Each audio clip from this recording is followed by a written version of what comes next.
We are days away from another exciting weekend of college football, and that means the Pigskin preview presented by BetMGM is back in action to get you geared up for all the action. And our good buddy SEC Mike, he pointed out, Mr. Luckett, that this is a historical weekend for the Southeastern Conference. For the first time, but not the last, we have 8 SEC games on a single Saturday. Took a little bit of time because of the weird calendar. We've had double bye weeks, so the bye's been spread out. But 8 SEC games for the very first time, and I think we're going to be at maybe the worst one of them all. It's a loaded slate. I'm fired up. I'm excited to talk about them all. Mr. Luckett, how excited are you for this historical Saturday? So what you're saying is this is Locktober. Oh, hey. Is that right? I think you might be onto something. So, I didn't realize that. That's a nice little tidbit there by Mr. the Brat, as Paul Feinbaum likes to call him. Our future senator, Feinbaum. Fun card, fun slate of games, fun Friday night. 3 power conference games on Friday night. Dude, and then tonight, I'm excited about it. All right, before we get into our picks, I'm ready. So we feeling confident, Mr. Luckett, in your Cincinnati Bengals? Nick Roush, since 2015, there have been 9 AFC North games on Thursdays. The road team has not won a game yet. Yeah. I hate this spot so much. Like Tomlin as a dog is great, but like it just feels like everything is the stars are aligning for the Bengals to win this game. I think. Like we know Flacco's a statue in the pocket and the Bengals have offensive line issues, but it feels like he's just going to be like, oh, I get to throw to Jamar Chase and T. Higgins. Like, just let me get rid of it as quick as I can. So I'm worried about that. To me, the game really comes down to the other side. Like, yeah, I don't think the Bengals, like, what's the most points they can score? It feels like 21 to 24-ish. Yeah. If that. Mm-hmm. So the game really comes down to the other side. Like and if that's how it feels playing, like it's due to regress too. Yeah, like if Hendrickson was playing, I'd feel a lot better because Broderick Jones cannot block him. Like if it's third down with Rodgers in the pocket, yeah, he's toast.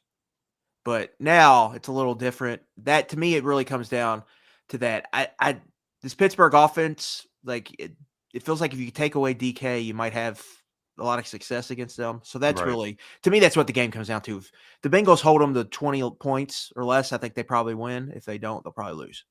They got Darnell Washington cooking last weekend, though. That big SOB should be a left tackle, but he's out there catching passes for the Steelers.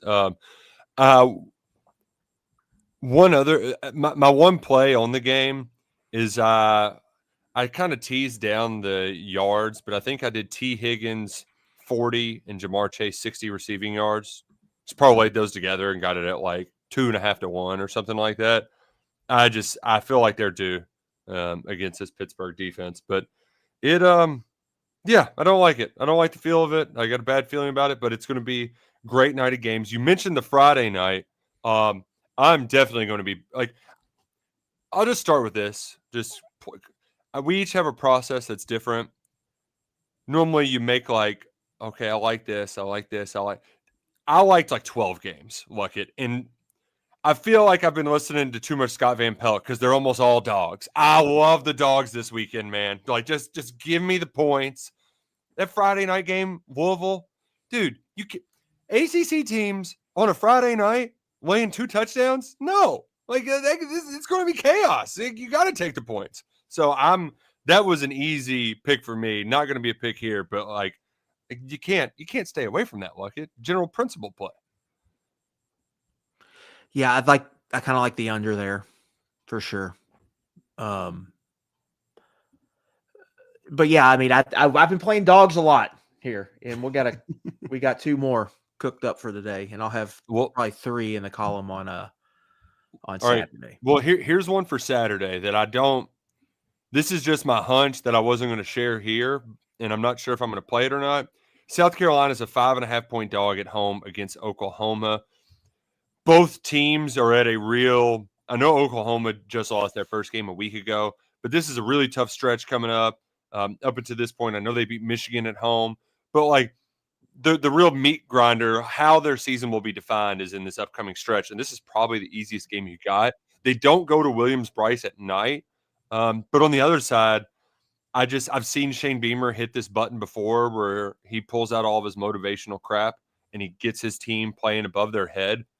If there's one quarterback that can give that Oklahoma defense fits, it's Noah Sellers. Like he's just, I mean, LSU had him sacked like 1,000 times and only got to him, I think, 5 times, but he probably escaped 8 more and turned those into positive plays. So I think ultimately I might end up going with the under at 43.5. That feels like the safer bet, but I'm not buying that Mateer is 100% healthy and that they can just quickly get up off the mat and win easily on the road at South Carolina.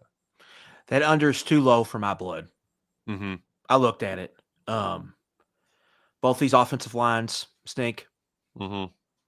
Neither team can run the ball with tailbacks. Nope. Oklahoma has the better defense, but the game is in Williams-Brice. Even the line is kind of in that dead zone to me. Yeah. I don't like playing numbers like that. So, yeah, I would either bet Oklahoma to cover or South Carolina. Money line. Yeah, I guess I don't have a really good feel. I looked at it because I think like South Carolina at home in this spot, obvious letdown spot for Oklahoma. Yep. Now that we're getting in the season a little bit, the Auburn win looks not as good. The Michigan win looks not as good. Mm-hmm. We know their defense is awesome, but the offense is Yeah. Well, at this point, South Carolina's. So it's really which quarterback can make the more, I won't say hero plays, but which can make the bigger splash plays, I think, in this game is probably who will win it. Well, and that's kind of why I trust Sellers a little bit more because I think Mateer's still hurt. And then September Heisman's, how many of them have kept it up? And I know there's an injury thing with Mateer, but like, there's a reason for that. I know we are actually doing something unusual and actually picking a lot of these SEC games, but we are not picking Georgia Ole Miss. I can't get a feel on this one at all because this Georgia team is weird. We were so used to them just suffocating teams and dominating. Now they look vulnerable, but they keep winning in not the sexiest ways, especially after last week where things looked for a while until they caught some breaks on the road. I have no inclination on which way this game is going to go at all. Yeah, I would lean under here, 54.5. Ole Miss defense is probably a little better than you think it is, but their run defense is bad. So can Georgia just hammer the rock on them? And then offensively, they should find some success. Now, I don't think they're going to score a big number against Georgia. This is a fascinating game, Nick. I think you look at Ole Miss wins, and they're almost a lock for the playoff if they win this game on Saturday. Yeah. If Georgia loses, they're probably not making the playoff because they're probably going to lose at least one more. But if Georgia wins, I think they're a lock for the playoff. So it's really kind of a early playoff eliminator. Yeah, well, not eliminator, just like if the winner here is going to have a really good chance to make the playoff. Like their odds in the playoff odds. Yeah. Like it's shooting up for both sides with a win. Well, riddle me this, Mr. Luckett. Will the winner of Notre Dame USC make the playoffs? Because that feels kind of similar. I think USC has a lot longer way to go. Too early to tell them for me. Like Georgia goes Ole Miss, Florida, Mississippi State, Texas at home, Georgia Tech. So if they win this one, they're probably getting in because I bet they get at worst go 1-1 against Texas and Georgia Tech. I do think if USC wins, that's a Notre Dame is out of the playoff. 100%. Yes. That's an eliminator to me. Yeah. The loser is not making the playoff in that game. And that's a game of two teams I think playing really well right now. Well, let me look up on BetMGM. Is that number high enough? Because I know Notre Dame's defense has been playing better as of late, but this could be like a good old-fashioned just race to 40. And right Yeah. now the total's at 61.5 on BetMGM. Could be a lot of fun. Primetime, NBC. Will we get Blackledge, or is it going to be the normal Notre Dame crew? You'll get Eagle, Blackledge, and then Nice. who's the sideline reporter for them? I forget. Is that Tappan? Is that right? That sounds right. Yeah. We're getting yeah, Dave. you get the big NBC crew. We get the Brockett ship and Dave Fleming coming to Kroger Field. You get Matt Jones and Matt Jones' long lost brother and Brocktober.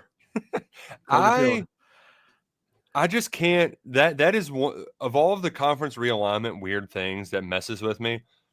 This crew not calling like a Utah after dark game it's weird, right? Like they had the game in Starkville when Mississippi State upset Arizona State, and I'm like, what are you guys doing in Starkville? Like this is a long way from Corvallis. Like something's off here. Yeah, those are all West Coast guys. Like Fleming is San Francisco Giants. Like he does the TV for the Giants, which is a pretty sweet gig, when you're good. So yeah, this is a West Coast crew coming to Lexington, KY for the Texas. I bet Longhorns it's their first time. Yeah, it's got to be. It's got to be. One other game I wanted to mention: Texas Tech, Arizona State. Sam Leavitt's probably going to play. Arizona State's 7.5-point favorite at home. That should be fun. I don't know what it's going to result in because Arizona State, but like this is Texas Tech's last real test, and it's against a team that's been underwhelming, and you kind of expected them to regress some after they lose Scadaboo, and you had that season kind of come out of nowhere. And I know you brought Sam Leavitt back, but you expected some regression. I would think that this would be a real Kenny Dillingham gets these guys ready to go, but they just might get completely overwhelmed by that Texas Tech front. Yeah, I could definitely see that. Texas Tech, they look like the class of that league. I think them and Utah are the class of the league. I think we're going to get to that game later, but I definitely think we're going to get a rematch of that game in December. Some others to watch, Nick. A&M Arkansas finally shifting to campus. And we'll get to that in a minute. Yep. And then let's what else? Eastern Michigan Road Dog is in play this weekend. So it's not been great this year. 2-2 this year. So we just played it on the wrong weeks, but that is in play. Revenge spot for John Summerall, Nick. Army. They smoked them in the conference championship game last year. Them. Yeah. Clemson might be without K. Klubnik. Yeah, that was one I was going to mention. They're 5.5-point dogs at home, or 5.5-point favorites at home to SMU. SMU has not looked good this year. Christopher Vazina, for those of you that are in the recruiting chats, he was a name for Kentucky a while ago. And then let's see here. There was one more I wanted to point out. Let me find it here. Missouri Auburn, just not necessarily a lean either way, just kind of a Uncle Hugh, Birdie Hugh needs to win that one. Did you see John Cohen's? So John Cohen, former Kentucky baseball coach, correct? That's correct.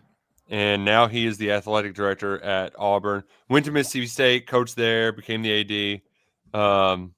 And now he's dealing with Auburn.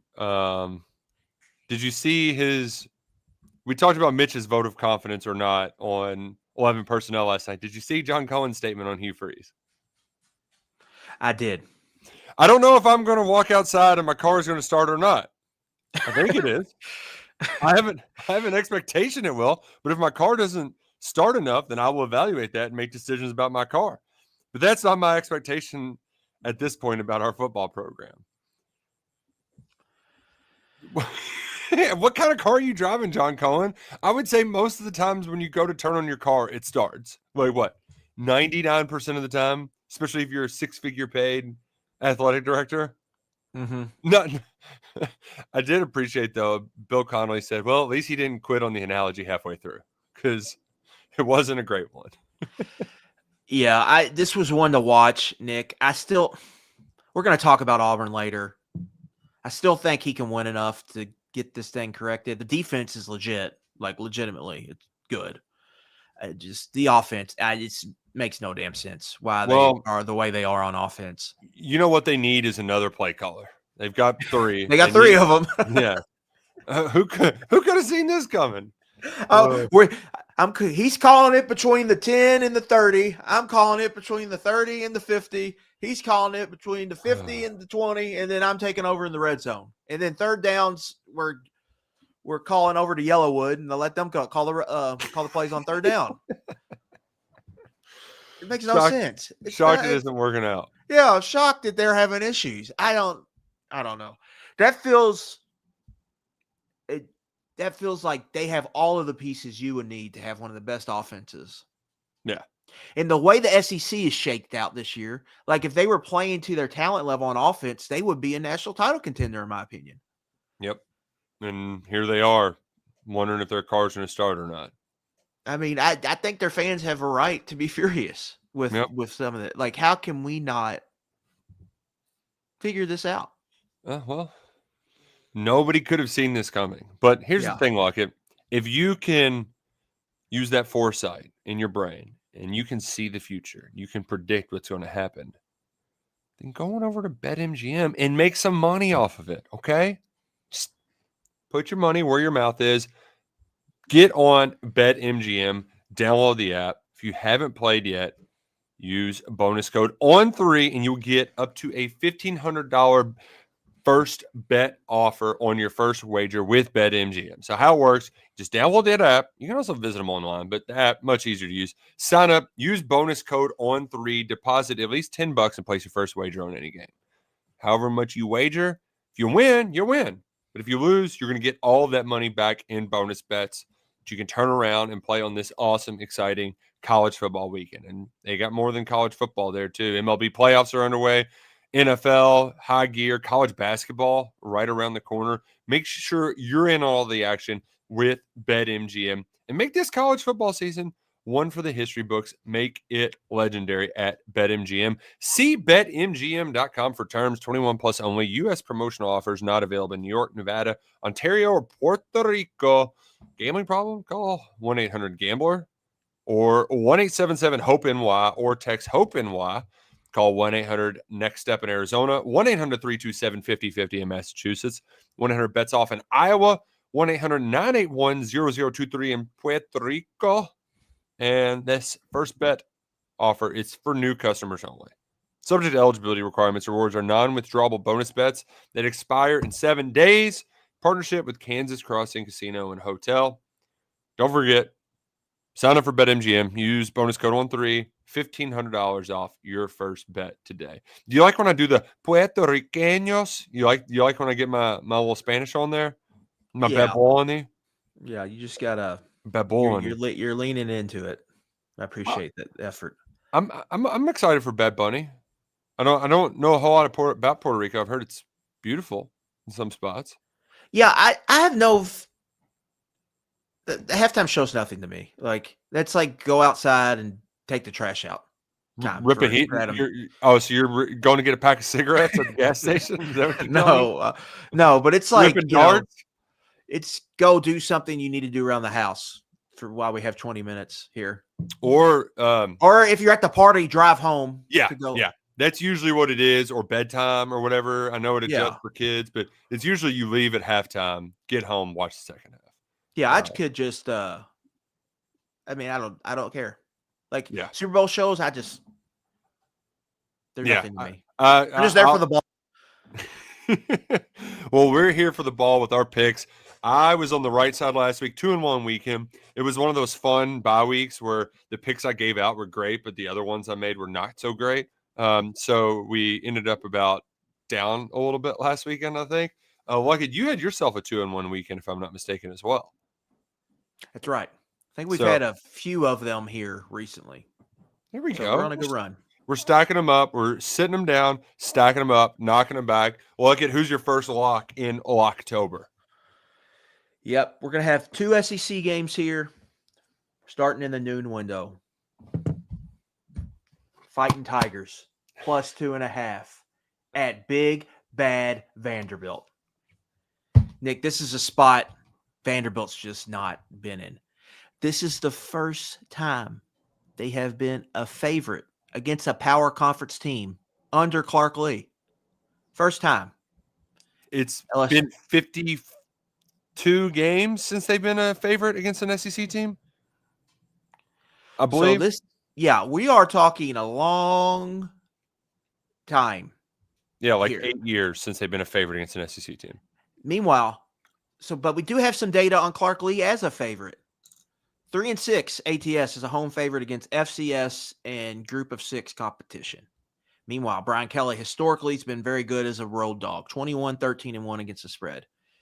LSU has the better defense. Last year, they were able to keep Vanderbilt in check. I think this year will be much the same.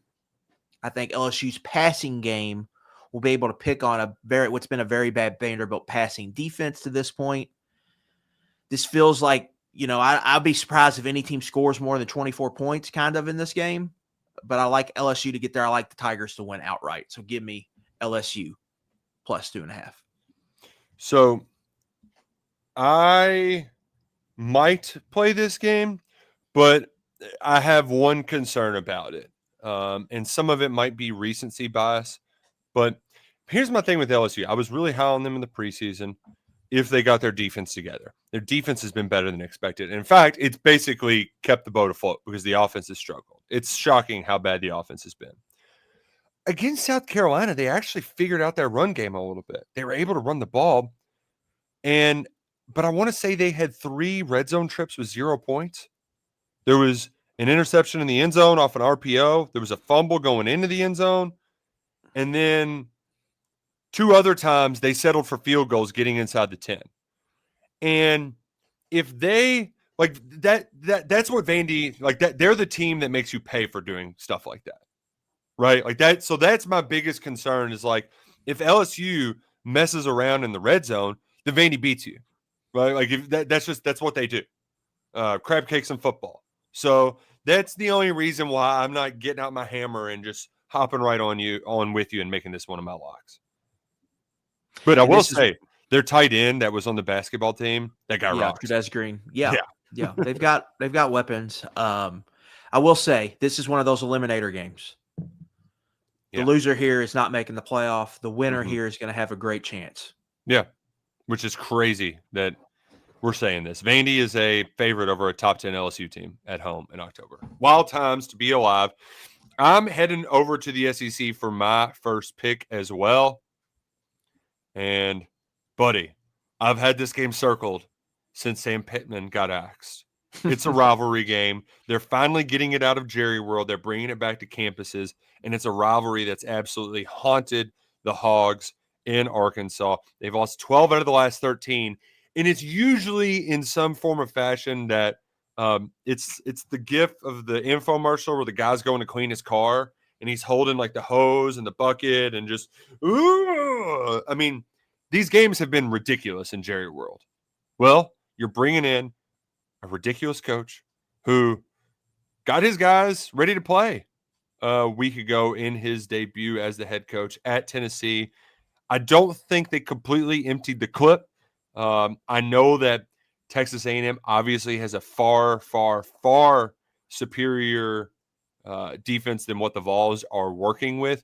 But there's something about A&M. I know they got that win at Notre Dame, Luckett, but there's something about A&M that just I don't know. Like maybe it's because they're kind of methodical offensively outside of the Mississippi State guy. But I don't know. Something's just not doing it for me. I think this is the big game that Bobby P, he has them all calling the Hogs, and there's a chance for him to rattle off 3 straight wins before they get to another bye, and he tries to convince them to remove that interim tag. So give me the Hogs plus 7.5 against A&M. Yeah, A&M still got road trips to LSU, Missouri, and Texas on the schedule. So they've got a tough slate. They just lost Le'Veon Moss. He's going to be out for a month probably. And they got off to that hot start last year, and the collapse started late October, early November. So that's something to watch. I would be excited if A&M goes in and wins this game. I would be pretty excited if I was an A&M fan. Yeah. But yeah, these games have been Looney Tunes between the Aggies and the Razorbacks. I just can't. So I expect more of the same. What was who they play in week 2 where the guy fumbled? Was it Memphis? Yes. Just don't do the Memphis thing, right? Just don't throw up all over yourself. Yeah, I just let like for me, let's see Taylon Green and Marcel Reed just trade haymakers. Yeah.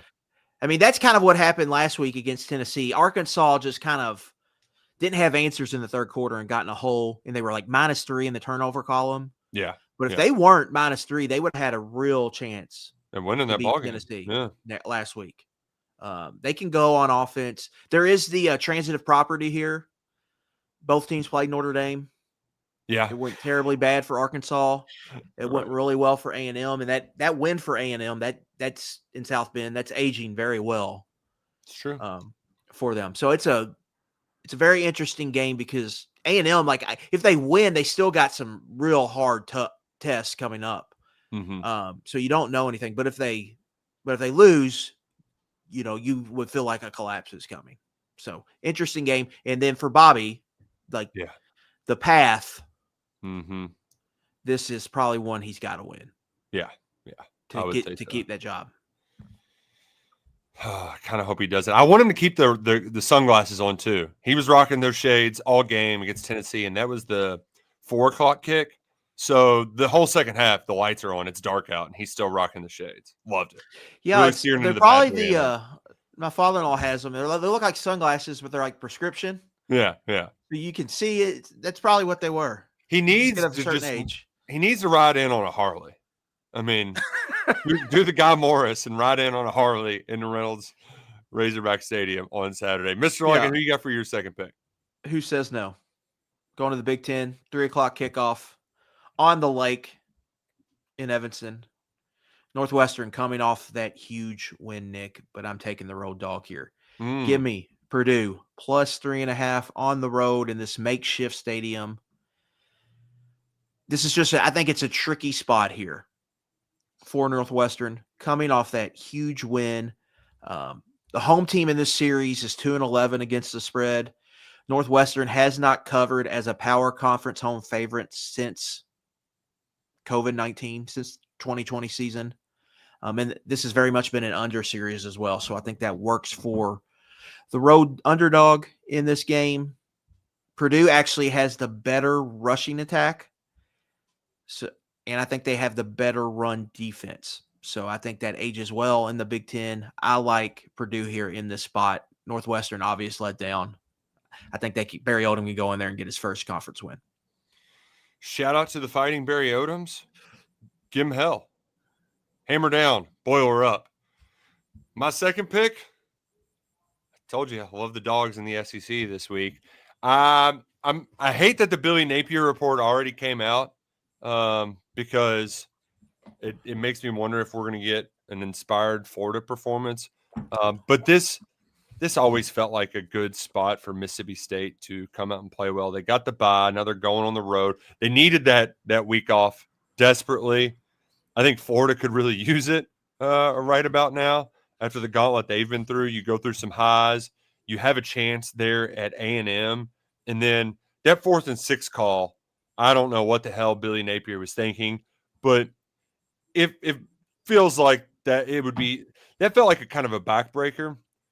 My biggest issue with both of these teams is that they tend to fall asleep for quarters and halves at a time. And then they just show up and just rip off a bunch of explosive plays.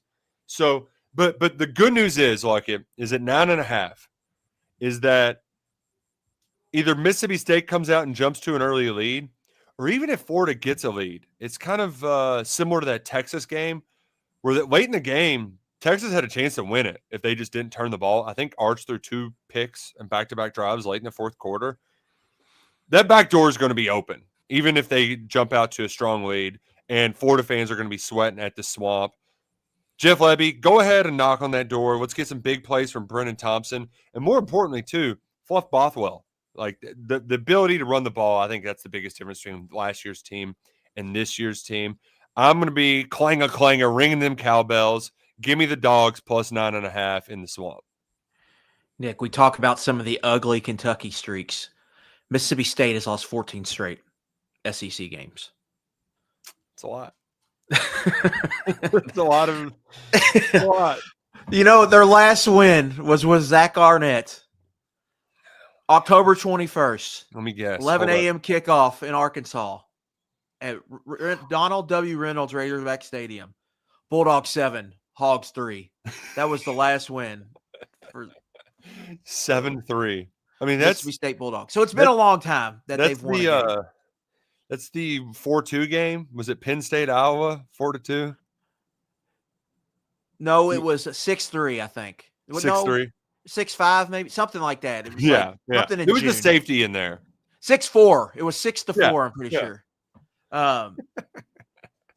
So yeah, I think like you look at some of the power ratings and the numbers, these teams look pretty even. So you're getting almost 10 points. Yeah. Here, I think you almost have to play Mm-hmm.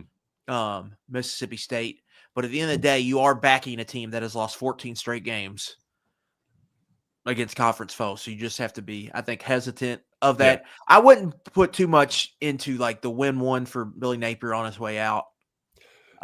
The only I don't think that really matters. Why I say that is just because Florida did the thing last year. Sure. And and so like there's, maybe that's a thing.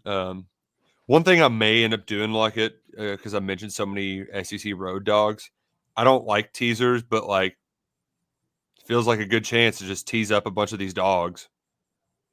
Run it through a little parlay. Arkansas State, LSU, South Carolina. What could go wrong, right? You're getting more points. There's no way you can lose a teaser. Yeah, just bet more teams. That's how we get ahead. Yeah, of this game. Just bet them all together. Bundle them. That's how we get ahead. Oh, what's your last pick like it? Yeah. Third Saturday in October. We've got to play here. Wait, you love the dogs, right? You're love the dogs. You're wearing the orange team? Remember I said we're playing two dogs. Bryant Denny's going to be rocking here in this game, Nick. I am. Play the elephant. Let that trunk make some music all night long. Roll damn Tide. Tennessee. This is not the Josh Heupel spot. He is good in a lot of spots. He is not good as a road underdog. 1-6 Tennessee is against the spread as a road dog under Heupel. The Georgia games have obviously been a spot where this has happened. When they've gone to Alabama, they typically lose, Nick, and not only they lose by double digits in these games. Ty Simpson, I think, might be the best quarterback in college football. If not, he's in the conversation. Tennessee's defense is an issue. It's just an issue. Yeah, I think they're going to have a hard time, stopping this Alabama offense. I think Tennessee's going to be game and it's going to score some points in this game, but I don't know if they're going to be able to keep up for 4 quarters. I like Bama to kind of pull away and get a double-digit win here, so I'm going to lay the 8.5. Roll damn Tide. The other part you have to consider too is just Aguilar. He's a gunslinger. 2 picks. I mean, he had 0 interceptions against Arkansas, but they did have 3 turnovers in that game. And then before that, 2 picks against Mississippi State, a pick against UAB, 2 picks against Georgia. I mean, you almost have to be perfect if you want to expect to come out with a win, and you can't expect that from Mr. Swagular. Look, this is another one of those that I think I bet on this game every year. It's like the red bandana game. And it's basically just give me the points. Holy War, BYU versus Utah. I think Utah is awesome. If you look at the advanced stats too, they're the best team in 3rd down and the second best team in 4th down in the country. I think in success rate, they're top 5 in passing and rushing. Like, they're awesome. And part of the reason on 3rd and 4th down is because of Dampier. You can just run for it. But BYU's getting 3.5 at home. Like, say less. I mean, this is just, okay, give me the points. And I believe, too, where was that stat I just had pulled up? Home dogs or the home team in this series has just been awesome, correct? Yes. Yeah. Underdog is on an 18-6 run in the series, Nick. Mm-hmm. And then Utah, and underdogs are 8-3 against the spread in the last 11 meetings. And Utah is 3-12 or 6-12 in their last 18 against the spread as a road favorite. Yeah. So like, there we go. Boom. Make it happen. This is going to be a slugfest defense first game. 6-1 run right now for BYU as a home dog. Yeah, I think this is going to be a punt to win kind of game. So I think you're going to I think this is almost going to be a race to 17 points. Oh God, that's just like I love the classic After Dark. Shootout things get a little weird, but these are just as good. The total's at 40.5 on BetMGM. It's going to be a live crowd. They've already arrested a BYU fan for terroristic threatening ahead of this game. No love lost out there in Provo for the Holy War. So you've got my picks there. I've got all dogs this weekend. All dogs go to heaven. Hogs plus 7.5, Mississippi State plus 9.5, and BYU plus 3.5 in the Holy War. Mr. Luckett's got LSU and Purdue as dogs and taking the Tide on the third Saturday in October over Tennessee. One more play. I mentioned it already. I'm definitely betting Kentucky under 14.5. Already locked that in. Man, BetMGM really wants me to take TCU -3 against Baylor too. They're just begging me to, and I might have to be like, okay, fine. Here you go. Yeah, that's a fun noon game. Yeah. We got a little 7 o'clock kick, ESPN, Cats, and Horns. Whew. Hope and a prayer. Hey, crazy things happen in college football. We're excited for it all this weekend. We appreciate you hanging out with us this weekend. Best of luck on your bets. For Adam Lockett, I'm Nick Roush. Go Cats and go Kroger.